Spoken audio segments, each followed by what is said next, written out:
প্রচার শুরু মমতা বন্দ্যোপাধ্যায়ের। আজই ফের উত্তরবঙ্গ সফরে তৃণমূল নেত্রী। দুপুরে জলপাইগুড়ির চালসায় মমতা।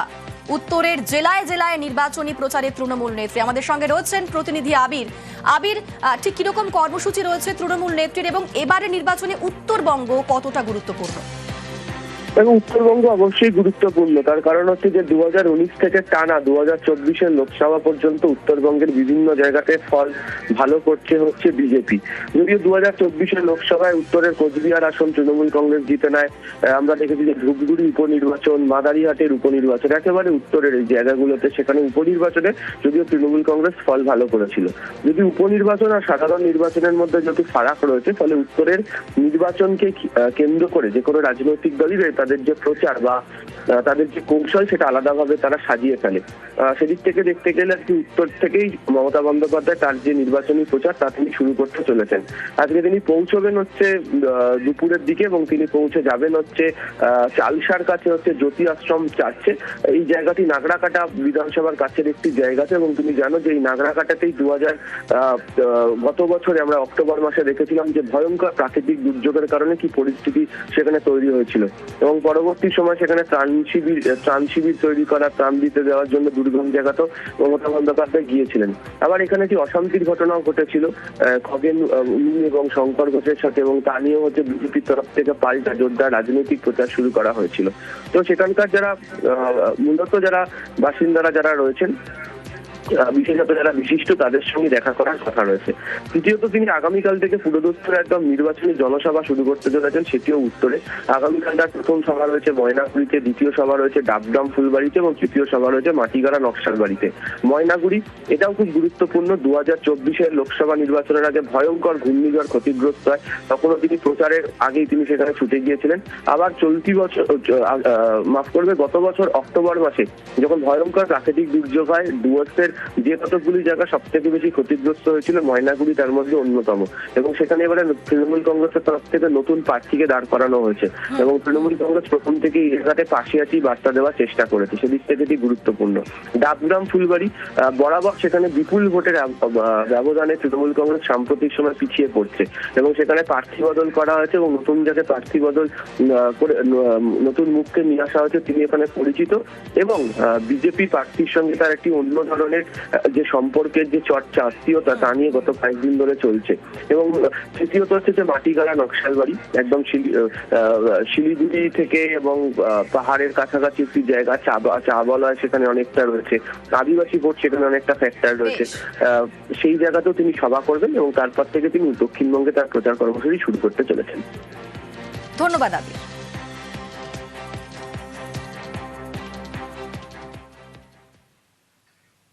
এদিকে আজ পাথর প্রতিমায় জনসভা করবেন অভিষেক বন্দ্যোপাধ্যায়। কাকদ্বীপ এবং পাথর প্রতিমার তৃণমূল প্রার্থীদের সমর্থনে জনসভা তৃণমূলের সর্বভারতীয় সাধারণ সম্পাদকের। আমাদের সঙ্গে রয়েছেন প্রতিনিধি বিশ্বজিৎ হালদার। বিশ্বজিৎ, কখন হবে জনসভা এবং আজকের এই সভা থেকে কোন কোন ইস্যুগুলোকে হাতিয়ার করবেন অভিষেক বন্দ্যোপাধ্যায়, কি বার্তা দিতে পারেন তিনি?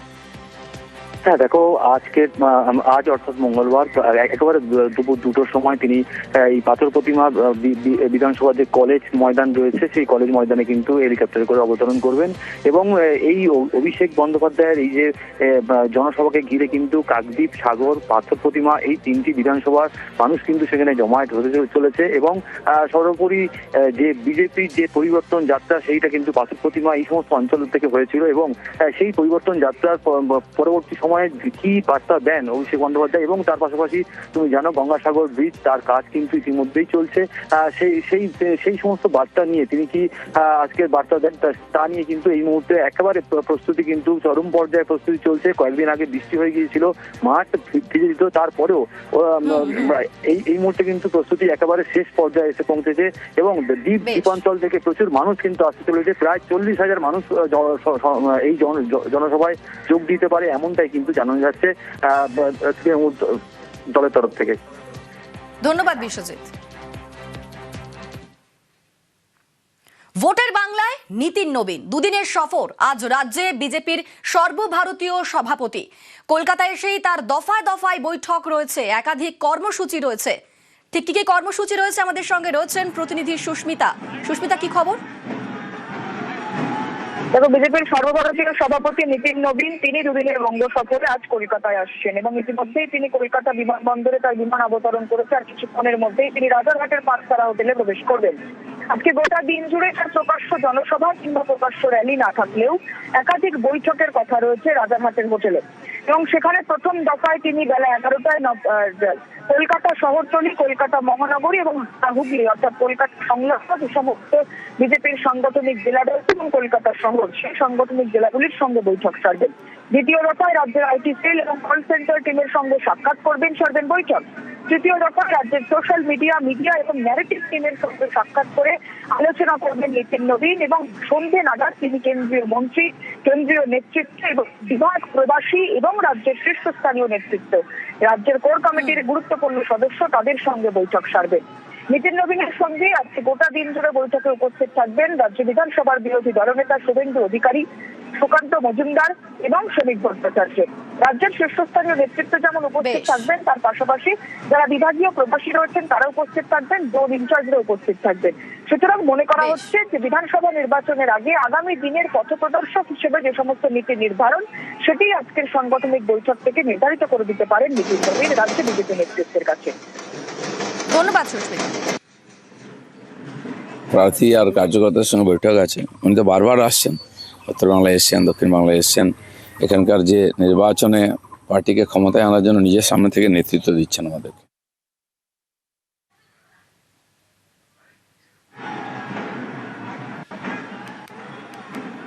আজ রাজ্যে নীতিন নবীন দুদিনের সফরে ভোটের বঙ্গে নীতিন নবীন রাজ্যে ইতিমধ্যে এসে পৌঁছেছেন বিজেপির সর্বভারতীয় সভাপতি। কলকাতায় এসেই দফায় দফায় বৈঠক রয়েছে।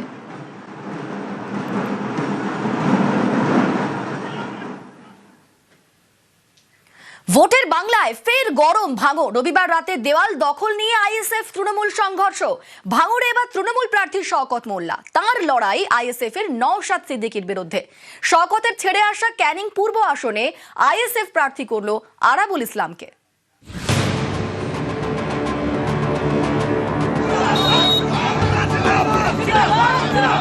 দক্ষিণ 24 পরগনার ভাঙড় ভোটের আগে আবারও গরম। রবিবার রাতে আইএসএফ তৃণমূল সংঘর্ষ। অভিযোগ দেওয়াল দখল নিয়ে বড়ালি মাঝের পাড়ায় গন্ডগোলের সূত্রপাত, সেখান থেকে সংঘর্ষ, আহতদের নিয়ে যাওয়া হয় হাসপাতালে। কয়েকদিন আগেই ভাঙড়ের চালতাবেড়িয়ায় বোমা বিস্ফোরণ হয় বলে অভিযোগ। এ নিয়ে আইএসএফ তৃণমূল তরজা চরমে ওঠে। প্রার্থীর লড়াইয়েও এবার ভাঙড় গরম। ভাঙড়ের বিধায়ক আইএসএফ এর নওশাদ সিদ্দিকী, তিনি এবারেও ভাঙড় থেকেই লড়বেন। নওশাদের লড়াই তৃণমূলের শওকত মোল্লার বিরুদ্ধে। শওকত ক্যানিং পূর্বের তৃণমূল বিধায়ক, সেখানে এবার তৃণমূল ছেড়ে যাওয়া আরাবুল ইসলামকে দাঁড় করিয়েছে আইএসএফ। আমি ক্যানিং থেকে লড়াই করব মানুষের আশীর্বাদ নিয়ে। আশা করি আমি মানুষের আশীর্বাদ নিয়ে আমি বিধানসভায় যাব। 2006-এ ভাঙড়ে একটা সময় তিনি এমএলএ হয়েছিলেন। তারপর থেকে কি করেছেন সেটা ভাঙড়ের মানুষ জানে। তৃণমূল কংগ্রেস কর্মীদের সঙ্গে কতটা গাদ্দারি করেছে সেটা ভাঙড়ের মানুষ জানে। কে প্রার্থী ওটা নিয়ে আমরা গুরুত্ব দিতে চাইছি। একটা সময় ভাঙড়ে ছিল আরাবুল ইসলামের দাপট, তখন তিনি তৃণমূলে। পরে সেই জায়গায় দাপট বাড়ে শওকত মোল্লার। কোণঠাসা হয়ে পড়েন আরাবুল। ভোটের মুখে তিনি যোগ দেন আইএসএফে। সোমবার তাকে ক্যানিং পূর্বের টিকিট দেয় আইএসএফ, যে আসনে গতবার জেতেন তৃণমূলের শওকত মোল্লা। এবার তিনি লড়ছেন ভাঙড় থেকে। ক্যানিং পূর্ব নিয়ে আমাদের কোনো চিন্তা নেই। ক্যানিং পূর্ব তৃণমূল কংগ্রেস জিতবে, আটকাবার ক্ষমতা নেই। বাহারুলের মতো একটা যোগ্য ছেলেকে সেখানে ক্যান্ডিডেট করা হয়েছে। ক্যানিং পূর্বে তৃণমূল কংগ্রেসের কর্মীরা যারা বলেছে দাদা তোমরা ভাঙড়ে লড়াইটা করো, ক্যানিং পূর্বটা আমাদের হাতে ছেড়ে দাও, বিরোধীদের জামানত জব্দ করার দায়িত্ব হচ্ছে আমাদের। তৃণমূল কংগ্রেসের খেয়ে পড়ে যে দলের সঙ্গে গাদ্দারি করেছে, ক্যানিং পূর্বে তৃণমূল কংগ্রেসের কর্মীরা তার যোগ্য জবাব দেবে 4 তারিখে, সেটা আপনারা বুঝতে পারেন। আমি যখন নওশাদ সিদ্দিকী, আব্বাস সিদ্দিকীর নেতৃত্বে চলবো, আমি কোনোদিনই আর কোনো দলে যাব না। এটা আপনারা ভেবে রাখবেন আর আজকে আমার কথা মিলিয়ে নেবেন। নওশাদ আব্বাস ভাইদের নেতৃত্বের প্রতি আস্থা রেখে আমি এই দলে জয়েন করেছি, বা এই দলের টিকিট তারাও আমার দিয়েছে। আমি ক্যানিং থেকে লড়াই করব মানুষের আশীর্বাদ নিয়ে। আশা করি আমি মানুষের আশীর্বাদ নিয়ে আমি বিধানসভায় যাব। সোমবার প্রার্থী ঘোষণার পর ভাঙড়ে আবির খেলায় মাতেন আইএসএফ কর্মীরা। অভিযোগ সেই সময় তারা তৃণমূল কর্মীদের উপরে হামলা চালান, যা মানতে নারাজ আইএসএফ। নিউজ 18 বাংলা। আর প্রচারের প্রথম দিনেই বাধার মুখে আরাবুল। ক্যানিং পূর্বের আইএসএফ প্রার্থীর মিছিলে হামলা, চন্দনেশ্বর বাজারে মিছিলে হামলার অভিযোগ। প্রতিবাদে দল বলে রাস্তা অবরোধ আরাবুলের। চন্দনেশ্বর থানার পুলিশকে ঘিরেও বিক্ষোভ। পুলিশের আশ্বাসে পরে ফের প্রচারে আরাবুল। প্রথম দিনের প্রচারে বাধার মুখে আরাবুল। ক্যানিং পূর্বের আইএসএফ প্রার্থীর মিছিলে হামলা, চন্দনেশ্বর বাজারে মিছিলে হামলার অভিযোগ। তারই প্রতিবাদে দল বলে রাস্তা অবরোধ আরাবুলের। চন্দনেশ্বর থানার পুলিশকে ঘিরেও বিক্ষোভ। পরে পুলিশের আশ্বাসে আবার প্রচারে আরাবুল।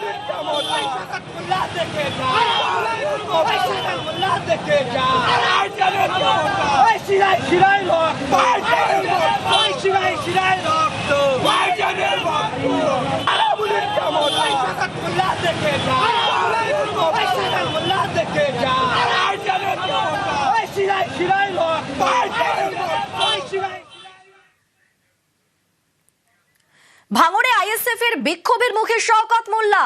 নলমুড়ি মোড়ে শওকতের গাড়ি লক্ষ্য করে স্লোগান। শওকতের প্রচারে স্লোগান আইএসএফ কর্মীদের। পাল্টা ভাঙড়ের বোদরায় রাস্তায় বসে বিক্ষোভ। ভাঙড় ও ক্যানিং এর তৃণমূল প্রার্থী।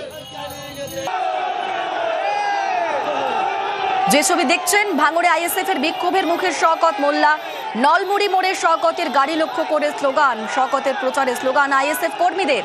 পাল্টা ভাঙড়ের বোদরায় রাস্তায় বসে বিক্ষোভ।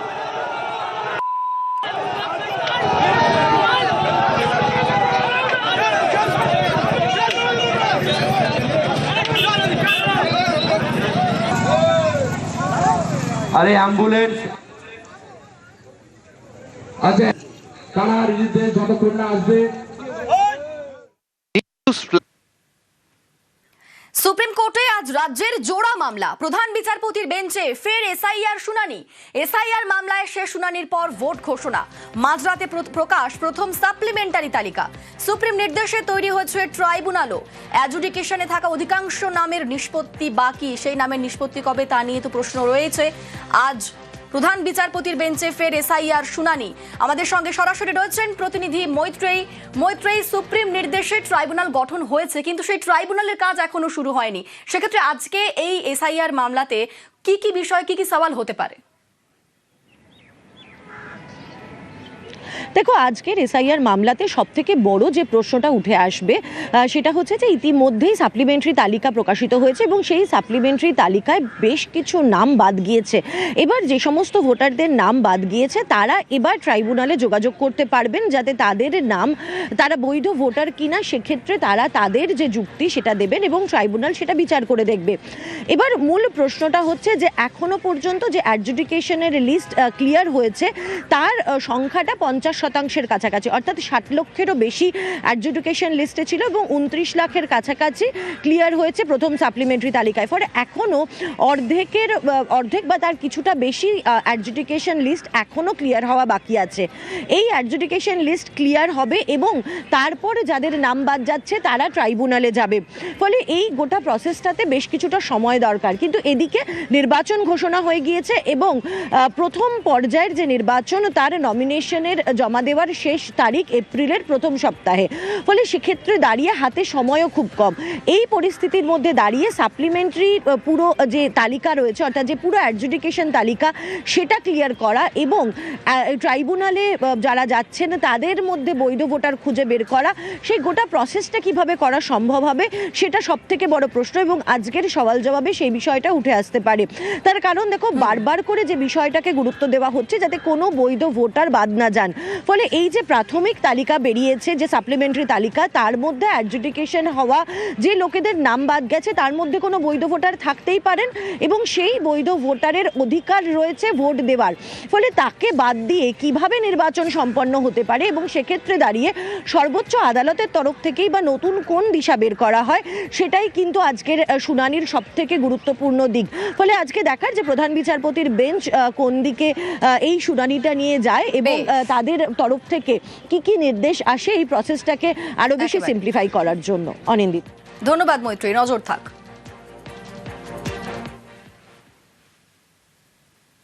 সুপ্রিম কোর্টে ইডির আইপ্যাক মামলাতেও আজ শুনানি। 8ই জানুয়ারি তদন্তে বাধার অভিযোগে আগেই মামলা ইডির।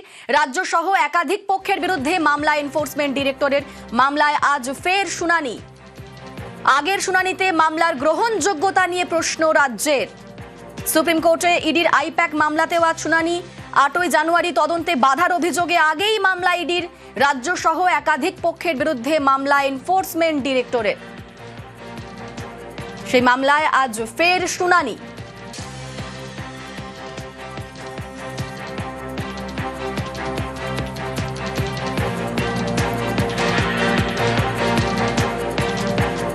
এই মুহূর্তে আমাদের সঙ্গে সরাসরি রয়েছেন প্রতিনিধি অর্ণব। অর্ণব, আগের শুনানিতে এই গ্রহণযোগ্যতা নিয়ে প্রশ্ন তুলেছিল রাজ্য, আজ কি হতে পারে?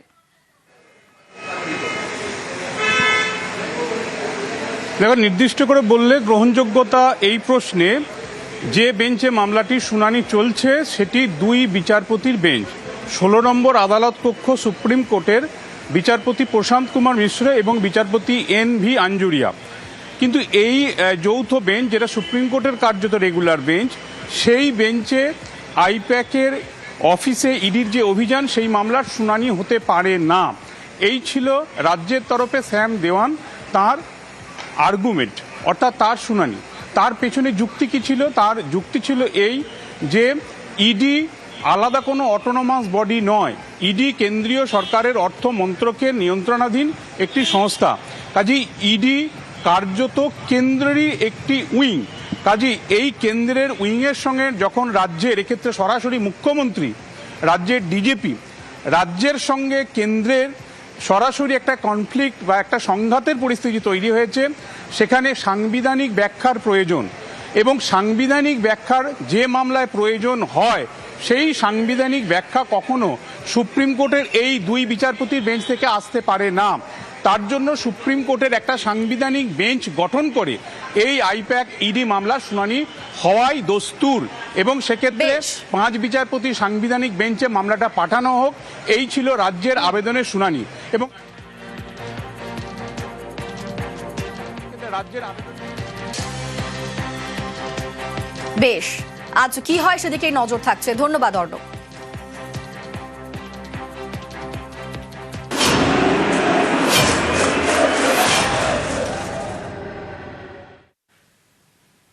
বিভিন্ন জায়গায় প্রচারের ছবি দেখাবো। ভবানীপুর বিধানসভা কেন্দ্রের ভোট প্রচারে ফিরহাদ হাকিম। মমতা বন্দ্যোপাধ্যায়ের সমর্থনে প্রচার ফিরহাদ হাকিমের। চেতলায় সকাল সকাল প্রচারে ফিরহাদ হাকিম। ভবানীপুর বিধানসভা কেন্দ্রের ভোট প্রচারে ফিরহাদ হাকিম। মমতা বন্দ্যোপাধ্যায়ের সমর্থনে প্রচার ফিরহাদ হাকিমের। চেতলায় সকাল সকাল প্রচার সারছেন ফিরহাদ হাকিম।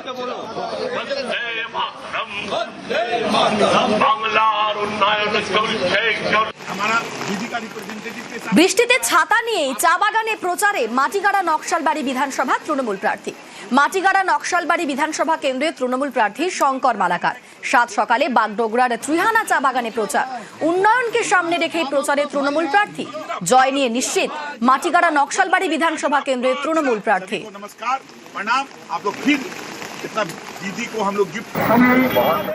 আর এবার বাঁকুড়ার ছবি দেখাবো। প্রচারে বাঁকুড়ার বাম প্রার্থী অভয় মুখোপাধ্যায়। প্রচারে কোনো রকম ফাঁক রাখতে চাইছেন না প্রার্থী। কর্মী সমর্থকদের সঙ্গে নিয়ে সকাল থেকে জোর কদমে প্রচারে বাঁকুড়ার বাম প্রার্থী। সনুক পাহাড়ি হাটে বাজারে প্রচার ও জনসংযোগ সারলেন সিপিআইএম প্রার্থী। জয়ের ব্যাপারে আশাবাদীও তিনি।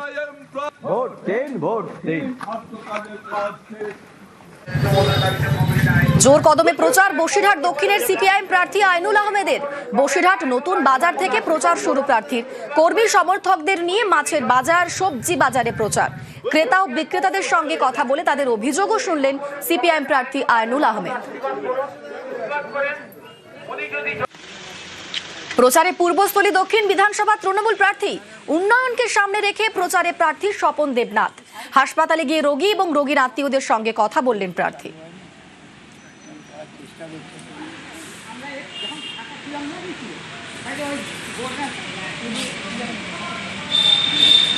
আপনাদের স্বাস্থ্য